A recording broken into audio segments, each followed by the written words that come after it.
Lietuvos kaimo plėtros 2007-2013 metų programa numato tolygų ir visapusišką kaimo vystymą. Todėl nemažai dėmesio skirta kaimo gyventojų užimtumui ne žemės ūkio sektoriuje skatinti. Šiam tikslui 2007-2013 metų laikotarpiu numatyta skirti virš 680 milijonų litų.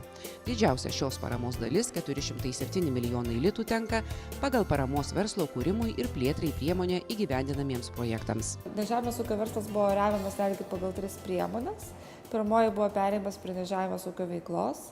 Tai buvo skirta labiau tiem subjektam ir ūkininkam, kurie užsiėmė žemės ūkiu, bet norėjo kartu paįvairinti savo pajamų šaltinius ir dar užsiimti nežemės ūkio verslu. Taip pat buvo antroji priemonė parama verslo kūrimui ir plėtrai.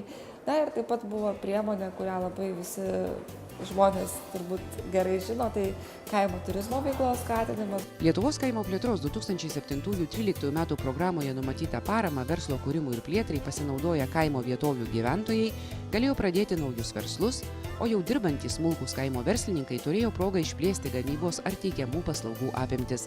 Kadangi norinčių pasinaudoti šią paramą netrūko, dažniausiai parama buvo skiriama projektams numatantiems naujų darbo vietų kūrimą.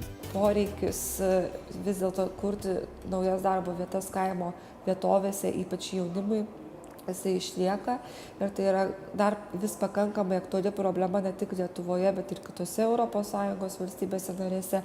Tad šitos priemonės tikrai išliks su didesne orientacija vėlgi į tą gyvenimo kokybės gerinimą. Parama su žemės ūkiu nesusijusiems verslams kaimo vietovėse skatinti išliks ir 2014-2020 metais.